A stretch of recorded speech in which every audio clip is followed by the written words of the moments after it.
నారా లోకేష్ గారు నిన్నటి రోజున ఢిల్లీలో ఒకే రోజు దాదాపు 8 నుంచి 9 మంది కేంద్ర మంత్రులను కలవడం జరిగింది. పూర్తిగా రాష్ట్ర ప్రయోజనాల లక్ష్యంగా ఆయన యొక్క ఢిల్లీ పర్యటన అయితే సాయిందని చెప్పుకోవాలి. మరి నిన్నటి రోజున ఏ మంత్రులు గెలిచారు, ఏ మంత్రుల దగ్గర నుంచి ఏ హామీలు నెరవేర్చుకోవడానికి ప్రయత్నం చేశారో తెలుసుకోవడానికి మనతో ఉన్నారు senior journalist doctor Bharat Reddy గారు. సార్ నమస్కారం అండి. నమస్తే అండి. నారా లోకేష్ గారు ఆంధ్రప్రదేశ్ విద్యాశాఖ మంత్రి నిన్నటి రోజున ఢిల్లీలో ఒకే రోజు 8 నుంచి 9 మంది కేంద్ర మంత్రులు కలవడం అంటే నిజంగా సాధారణ విషయం అయితే కాదు. ఎవరెవరిని కలిశారు, ఎవరెవరి దగ్గర నుంచి ఏ హామీలు సాధించడానికి ప్రయత్నం చేశారని మీరే అంటారు?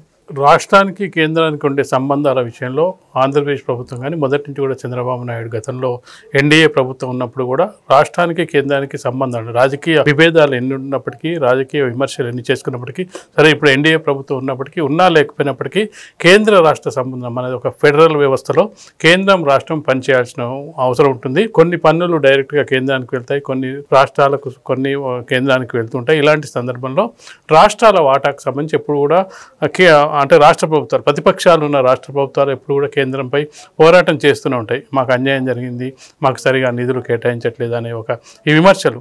అయితే ఇక్కడ మనం గమనించాల్సిన విషయం ఏంటంటే, ముందుగా ఒక సామెత ఉంది, అడగందే అమ్మాయిని అన్నం పెట్టదనే ఒక సామెత ఉంది. దానికి అనుగుణంగా మనకు ఏం ఫీజిబిలిటీ ఉంది, మన దగ్గర ఏం పెట్టడానికి వీలుంటుంది అనేది ఒక దాంతో వెళ్ళినట్టయితే, ప్రపోజల్స్తో వెళ్ళినట్టయితే వాళ్ళు ఎంతవరకు సహకరిస్తారనేది మొదటి అంశం. మన ఆంధ్రప్రదేశ్కు ముఖ్యంగా గతంలో పోకముందు హైదరాబాద్లోనే పూర్తిగా రెవెన్యూ వచ్చే అవకాశాలు ఉండే. హైదరాబాద్ మీదనే పూర్తి అంటే రాష్ట్ర వ్యాప్తంగా ఎంత ఇన్కమ్ ఉందో ఒక హైదరాబాద్లోనే అంత ఇన్కమ్ ఉండే. ఆంధ్రప్రదేశ్ సంబంధించిన వరకు తర్వాతి స్థానంలో వైజాగ్ లాంటి నగరాలు ఉన్నప్పటికీ దీంతో పోటీ పడే స్థాయి అప్పట్లో లేకపోయింది. కానీ అక్కడ ఉన్న ప్రధాన వనరును మనం చూసుకున్నట్టయితే ఆ పోర్ట్ అనేది ప్రధానంగా ఆంధ్రప్రదేశ్లో చాలా విస్తరించి ఉన్నది. దాన్ని ఇప్పటివరకు గత ప్రభుత్వాలు కూడా దాన్ని పెద్దగా దాని పట్ల అంటే వివరించలేదు, అంటే దాని పట్ల ఏ విధంగా ఇన్కమ్ రాబట్టాలని చూడలేదు. కానీ మనం గతంలో చూసుకున్నట్లయితే ఈ పోర్టుల మీద బాగా ఇన్కమ్ను సాధించేది మన తమిళనాడు ఎగ్జాంపుల్గా తీసుకోవచ్చు. గతంలో 2004లో ప్రభుత్వం, యూపీఏ ప్రభుత్వం ఏర్పడినప్పుడు ఓడరు లేవులు శాఖను కేసీఆర్ కేటాయించడం జరిగింది. అప్పట్లో యూపీఏ గవర్నమెంట్ ఆ విధంగా కేటాయించినప్పుడు ఆ డిఎంకే వాళ్ళు మాకు ఆ శాఖ లేకుండా మేము మంత్రివర్గంలోనే చేరని, మాకు అవసరం లేదని చెప్పిన సందర్భంగా కేసీఆర్ అప్పుడు నాకేం మంత్రివర్గంలో ఉంటాను కానీ నాకేం శాఖ లేకున్నా పర్వాలేదంటే ఆ శాఖను పట్టుబడి అంటే అంత ముఖ్యమైన శాఖను వాళ్ళు తీసుకోవడం జరిగింది. తమిళనాడు తర్వాత ఎక్కువ పోర్టు ఈ ఓడరేవులు ఉన్నది మనకు ఆంధ్రప్రదేశ్ కానీ చెప్పొచ్చు. అలాంటి సౌకర్యాల సందర్భంగా మొదటి నుంచి కూడా ఆంధ్రప్రదేశ్ ప్రభుత్వం వాటిపై దృష్టి కేంద్రీకరించడింది. అంటే లేని వాటి కోసం పోకుండా ఉన్న వాటిని ఏ విధంగా డెవలప్ చేసుకోవాలి, ఈ మనకు ప్రధాన ఆదాయ వనరులు ఏ విధంగా ఉండేదాన్ని దాని మీద ఎక్సైజ్ చేస్తున్న సందర్భంగా దాదాపుగా విదేశాంగ శాఖ మంత్రి దగ్గర నుంచి మొదలు పెట్టుకుంటే పెట్రోలియం శాఖ, రోడ్లు రవాణాలు శాఖ, అలాగే ఆహార సంస్థ, ఎరువుల శాఖ నడ్డాని కానీ, పీయూష్ గోయల్ని కానీ, అలాగే పెట్రోలియం శాఖ మంత్రిని కానీ, నితిన్ గడ్కరీని, అంటే మౌలిక సదుపాయాలు కల్పించే మంత్రిత్వ శాఖలు నిర్వహిస్తున్న అన్ని ప్రధాన శాఖలకు సంబంధించిన మంత్రుల్ని కలవడం జరిగింది. చాలామంది అనుకోవచ్చు విదేశాంగ శాఖతోటి మనకేం సంబంధం, ఎందుకు కలిశాడని. కానీ విదేశాంగ శాఖకు సంబంధించి అతను పెట్టిన ప్రపోజల్స్ ఏంది, గల్ఫ్కి వెళ్ళే వాళ్ళు ఉంటారు, బయటికి దేశం వెళ్ళే వాళ్ళు ఉంటారు, వాళ్ళకి సంబంధించిన బీమా సౌకర్యం కానీ, వాళ్ళకి కానీ సెక్యూరిటీ, వాళ్ళకి సంబంధించిన అంశాలకు సంబంధించి చర్చించడానికి ఎక్స్టర్నల్ అఫైర్స్ మినిస్టర్కి సంబంధించి, అలాగే ఆహారకు సంబంధించి, ఎరువులకు సంబంధించి ఎరువుల కొరత లేకుండా చూడడానికి, అలాగే రోడ్లు రవాణా. ఇటీవల కాలంలో ఎన్డీఏ వచ్చిన తర్వాత రోడ్లకై బాగా దృష్టి పెట్టడం జరిగింది. స్వాతంత్రం వచ్చి ఎన్ని సంవత్సరాల వరకు ఎంత రోడ్ల నిర్మాణం జరిగిందో అంతకంటే 2 ఇంతల నిర్మాణం ఎన్డీఏ వచ్చిన తర్వాత జరిగింది. అది నితిన్ గడ్కరీ హయాంలో జరిగింది. ప్రతిపక్షాలు కూడా చాలా సందర్భాల్లో నితిన్ గడ్కరీని మెచ్చుకున్న సందర్భం, ఈ విధంగా సోనియా గాంధీ లాంటి వాళ్ళు కూడా మెచ్చుకున్న సందర్భాన్ని చూడొచ్చు. మొన్న ఇటీవల పర్యటన వచ్చినప్పుడు కూడా వెంటనే స్టేజ్ మీద వీళ్ళు అడిగిన వెంటనే నిధులకు సంబంధించి వెంటనే మంజూరు కూడా చేయడం జరిగింది. అంటే ఇలాంటి ముఖ్యంగా మౌలిక సదుపాయాలు, పెట్టుబడులు రావడానికి మౌలిక సదుపాయాలు అనేది ముఖ్యమైన అంశం. ఎక్కడైతే మౌలిక సదుపాయాలకు సంబంధించి కేంద్ర ప్రభుత్వం నుంచి ఏమేమి రావాలనో రైల్వే శాఖ మంత్రిని కలవడం జరిగింది, అశ్విని వైష్ణవ్ను కలవడం జరిగింది.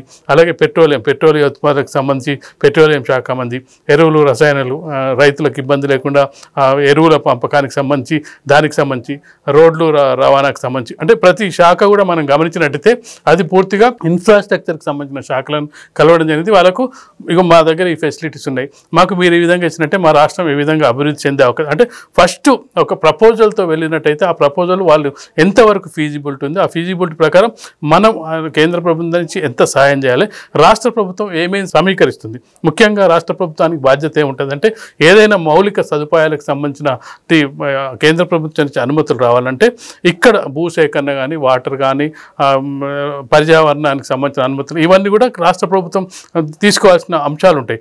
కేంద్ర ప్రభుత్వం ఒకవేళ ఈ విధంగా మేము పెట్టడానికి ముందుకు వస్తున్నాం, మేము డబ్బులు మంజూరు చేస్తున్నాం అన్నప్పుడు వాళ్ళకు నెక్స్ట్ కార్యక్రమం ఏంటంటే నెక్స్ట్ దీనికి సంబంధించిన సదుపాయాలు ఏ విధంగా కల్పించాలి. ఒక ప్రాజెక్టును వాళ్ళు ఇవ్వడానికి ముందుకు వస్తారు. ఆ ప్రాజెక్టుకి సంబంధించి even though outer ring road అనుకో, ఔటర్ రింగ్ రోడ్ వాళ్ళు డబ్బులు మంజూరు చేసినా ఇక్కడ రాష్ట్ర ప్రభుత్వం బాధ్యత ఏంటంటే భూసేకరణ చేయాలి. భూసేకరణ చేయాలంటే పూర్తిగా రాష్ట్ర ప్రభుత్వం బాధ్యతే.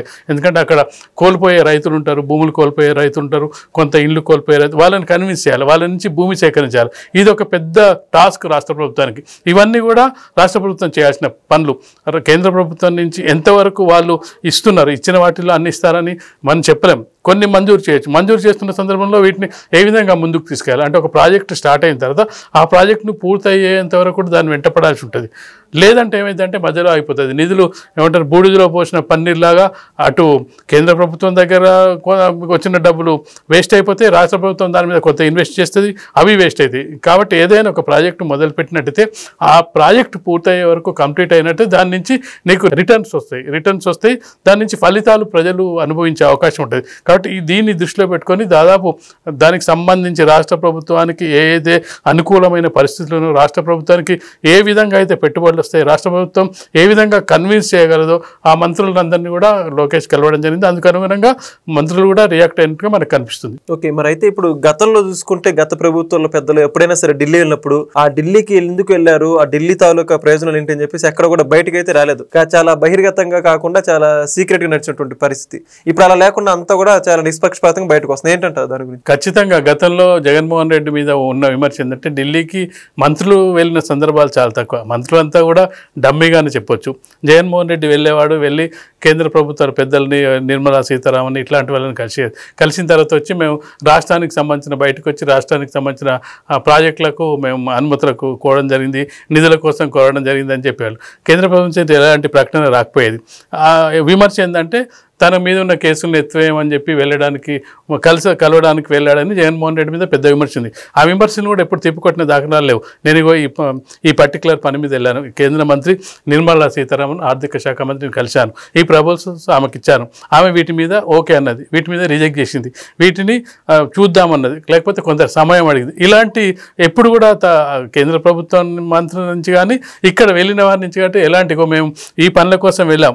ఓవరాల్గా ఏంటంటే బ్రాడ్గా మేము వెళ్ళినాం, రాష్ట్ర ప్రయోజనాల కోసం వెళ్ళాం, రాష్ట్ర ప్రయోజనాలకు ఏం కావాలో రాష్ట్రానికి కావాల్సిన వాటిని నిధులు అడిగి వచ్చామని చెప్పే ప్రయత్నం చేశారు. కానీ పర్టికులర్గా ఒక పిన్ పాయింట్ ప్రకారం ఈ విధంగా ఈ ప్రపోజల్స్ ఇస్తాం, ఈ ప్రపోజల్స్ వల్ల ఏదో గుంటూరు, వైజాగో ఇక్కడ ఇది వచ్చినట్టయితే మనకి ఈ రాష్ట్రం అభివృద్ధి చెందుతుంది. ఇప్పుడు లోకేష్ వెళ్ళినప్పుడు మిర్చి రైతుల కోసం మిర్చి బోర్డు ఏర్పాటు చేయమన్నాడు, జీడిపప్పు రైతుల కోసం జీడిపప్పు బోర్డు ఏర్పాటు చేయమని అడగడం జరిగింది. అలా వేసుకుంటే మామిడి రైతుల కోసం అంటే ఒక పర్టికులర్గా ఇవి చేసినట్టయితే, బోర్డు ఏర్పాటు చేసినట్టయితే ధరల స్థిరీకరణ జరుగుతుంది. దానివల్ల రైతులు ఎంత కమ్ముకోవచ్చు, పంటలు కూడా ఎక్కువ పండించుకోవడానికి అవకాశం ఉంటుంది. అంటే ఏ జిల్లాలో ఏది ఎక్కువ పండుతుంది అని చెప్పి దాన్ని హైలైట్ చేయడం జరిగింది. గుంటూరు ఫేమస్ మిర్చి అంటే మిర్చి యార్డు బోర్డుని ఇక్కడ ఏర్పాటు చేసినట్టయితే మిర్చి రైతులకు లాభం జరుగుతుంది. అలాగే చిత్తూరులో ఏముంది స్పెషాలిటీ, శ్రీకాకుళం అంటే ఇవి తన ప్రపోజల్ చేయడం జరిగింది. అంటే ఈ విధంగా ప్రపోజల్స్ గత ప్రభుత్వం చేయలేదు. గత ప్రభుత్వం మీద విమర్శలు ఏంటంటే తన మీద ఉన్న కేసుల్ని మాఫీ చేయించుకోవడానికి, సిబిఐ అరెస్ట్ చేయకుండా ఉండడానికి దీనికోసమే వెళ్తున్నారనే విమర్శలు ఎదుర్కొన్నాడు. ఆ విమర్శలకు సమాధానం కూడా ఎప్పుడు చెప్పిన సందర్భాలు మనకు కనిపించలేదు. Thank you. Please subscribe to Leo news for more videos.